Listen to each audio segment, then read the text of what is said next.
স্বামীর টাকা না থাকলে আসলে কেউই মূল্য দিতে চায় না, হোক সেটা শ্বশুরবাড়ির আত্মীয় অথবা যে কোনো আত্মীয়।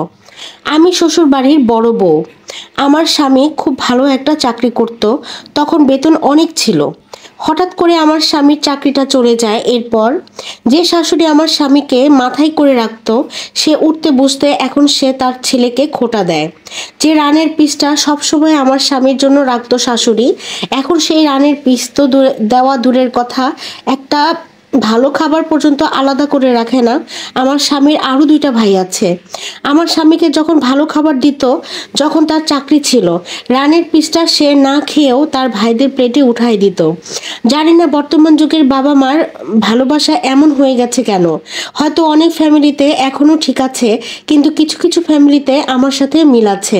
আমার স্বামী টানা 12টা বছর তার ফ্যামিলিকে চালিয়েছে, বাবা মাকে চালিয়েছে, তার দুইটা বোনকে বিয়ে দিয়েছে।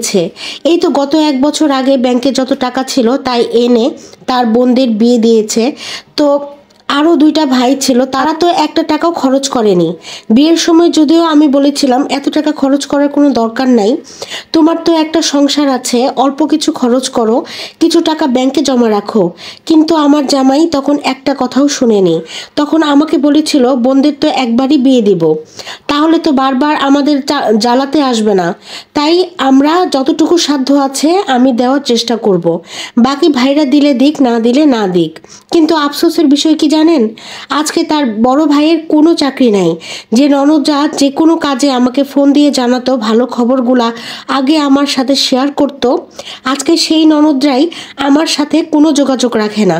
আমার ননদের কাছে এখন অন্য ভাইদের বউরা অনেক ভালো হয়ে গেছে, এখন সেই ভাইদের খোঁজ খবর নেয়, সেই ভাবিদের সাথে এখন তারা কথা বলে।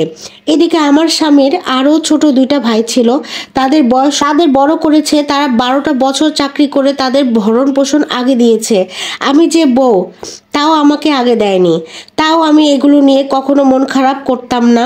কিন্তু ভাগ্যের কি পরিহাস, তারা এখন বিয়ে করেছে, তারা এখন চাকরি করে, সে ভাইয়েরাই এখন আমার শাশুড়িকে বলে পারবো না তোমার ছেলে আর বড় বউকে দেখতে, তারা যেন আলাদা খায়, আমাদের সাথে যেন না খায়, আমাকে খাওয়ার খোটা পর্যন্ত দেয়। আমাদের জন্য নাকি তাদের সংসারে অনেক অশান্তি হচ্ছে, তাদের বউরা থাকতে চাচ্ছে না, আমরা সবাই একসাথে থাকি বলে আমাদের আলাদা করে দেওয়ার জন্য অনেক চেষ্টা চালাচ্ছে। এমনকি আমার শাশুড়িও বারবার এসে বলে তোদের জন্য ছোট বউ মেজ বউ থাকতে চাচ্ছে না, তোরা কেন আলাদা হোস না, তোরা কেন চাকরি করিস না, এভাবে তোদের কতদিন চালাবে। আমার মেজ দেবর যখন বিয়ে করেছিল তখন তার টানা 3 বছর বেকার ছিল, তাকে এবং তার বউকে কিন্তু টানা 3 বছর আমার স্বামী চালিয়েছে। তাদের যত খাওয়া দাওয়ার, নতুন বউকে জামা কাপড় দেওয়া, সব কিছু আমার হাজবেন্ড করেছে। এত কিছু যাদের জন্য তারা এই সংসারটা পেল, আজকে সেই বড় ভাইকে তারা খাওয়ার খোটা দেয়, একসাথে থাকবে না বলে অনেক যুদ্ধ চলতেছে। আমি আমার আপন ভাই আর ভাবিকে কথাটা জানিয়েছিলাম, কিছু টাকা ধার চেয়েছিলাম। আমার ভাই ভালো একটা সরকারি চাকরি করে, অথচ আমার ভাবিকে দিয়ে বলিয়েছে তাদের ঘরেও নাকি এখন অভাব অনটন, তাদের কাছেও নাকি টাকা নেই। অথচ আমার বাবা মা কিন্তু তাদের সাথেই থাকে, তাদের খাওয়া দাওয়া করে, তারা অনেক ভালোভাবে চলতেছে, টাকা থাকতেও বলেছে তাদের কাছে নাকি টাকা নেই।